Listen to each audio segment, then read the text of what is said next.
Hello ladies and gentlemen, welcome back to Red Dead Weapons. Today on episode 9 we're going to be doing the model 1888 Springfield rifle. Now this gun in game, it is shortened to look like a carbine version. You can tell it's the 1888 model because it has the ramrod bayonet right here. It's a little blurry because of the camera.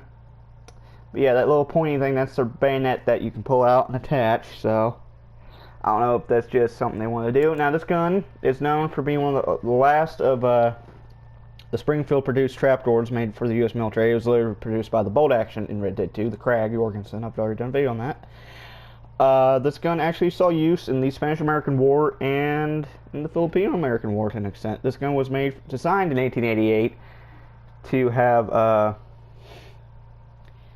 but it was only produced from 1890 to 1893, and they only made 60,000 of these, so these are quite a collector item. This gun shot a 45-70-405, and it was its loading mechanism was a hinged breech block, and the rate of fire for this is 10 rounds a minute, and its highest muzzle velocity you could get was 1350 feet per second, or 410 meters a second.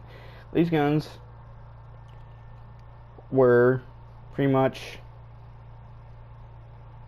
a improvement of the model 1880 Springfield trapdoor, because Springfield tried to combine the bayonet and cleaning rod into a single unit. The model had been successful for that one, but it had issues with the bayonet and the ramrod retaining mechanism because you couldn't really keep it in the latch on that, and also very bad accuracy, ballistic performance, because of the heavy forward mounting system in the gun. Now, the 1880 Springfield was Springfield's last attempt at producing this combination, and this one used a round rod bayonet. Pretty much, it has the point at the end. It kind of looks like a Lee Enfield bayonet for the number 4s, but it isn't quite, because you can just pull it out with a number 4 Lee Enfield's bayonet. It looks like a pig sticker because they called it a pig sticker. I have one. I use it on my Enfield when I'm doing match shooting and stuff. But this gun was actually much more successful in the 1880 model, though there's only 60,000 of these ever produced, and they were mainly used in the Spanish-American War, even though this was considered outdated technology. And so, though the Krag that replaced the Springfield was actually later replaced by the 1903 Springfield. U.S. military it has not been very wise when picking firearms. They don't want people to waste ammo and shit.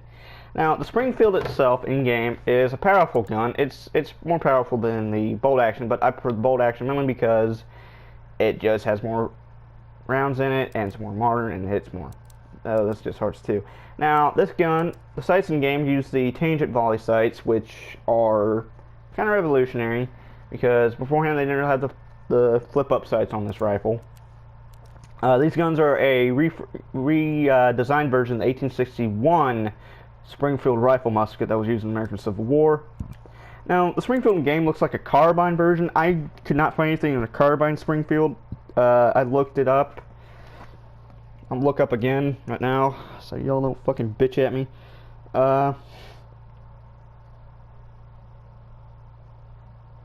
Yeah. This gun's called a trapdoor because the way it's loaded looks like a trapdoor. And you load it from the breech here. You put a round in. This gun's shooting 50-90 government. So it's going to be powerful shit. Now, this gun in use, it's good if you want to get, like, as an alternate to a sniper. Same with the Krag. Yeah.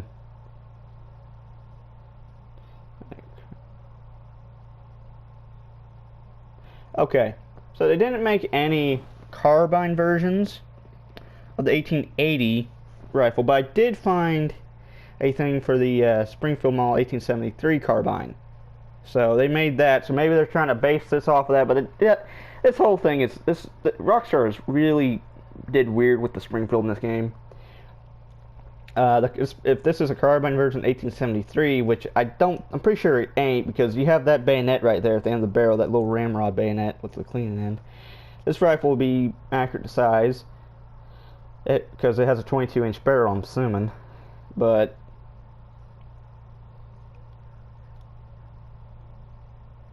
now, because this gun is shooting a 50-90, the 45-70 version of this gun used a 405 grain black powder bullet.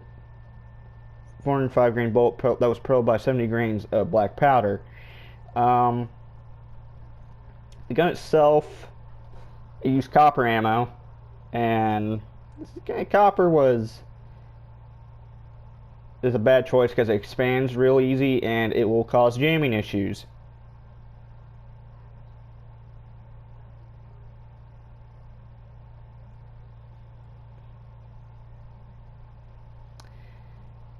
Yeah, this gun was mainly used by George Armstrong's men at the Battle of Little Bighorn, and because of the whole copper ammo thing, this led to them getting annihilated by the natives, who not only had repeating rifles, bows and arrows and all that, but they also had, like, spears and shit.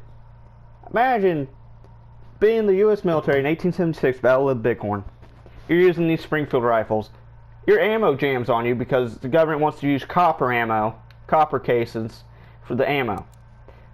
Historically, this gun was quite the bitch to use. Yeah, it's quite the bitch. I mean, real life, I've shot one a couple times. They're fun to shoot. Low recoil, actually. Very surprisingly low recoil. Carbines, though, they kick like a mule, I've heard. But now, you can see this gun is like a conversion because it still has that old musket. You can see the little, where the nuzzle cap, percussion cap piece is. And stuff. You can see where the breech load is. Now, the main reason this gun got replaced by the Krag and the Lee Navy by the U.S. Navy and the Marines to an extent. Lee Navy, I'll do a different video on that because that's not in the game yet. I'll do something else. This gun caused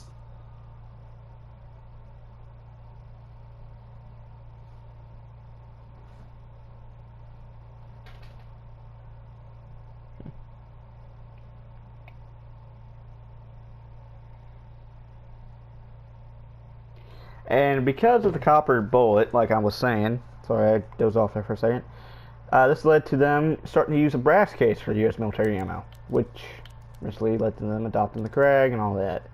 Now, the gun itself, it's a good gun. If I would recommend it for use, I would say,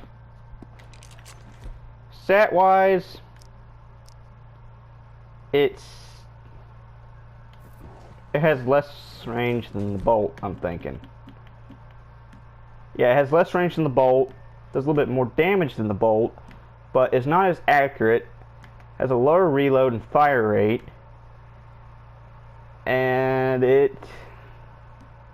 yeah, if I'm going to recommend anything, I'd say y'all just stick with the bolt action. Stick with this old Krag Jorgensen, because it's superior to the Springfield in a way. But anyway, that'll be it for this episode. Hopefully I gave you all a detailed examination of the Springfield and stuff. Also, for people who keep telling me the bolt action's OP,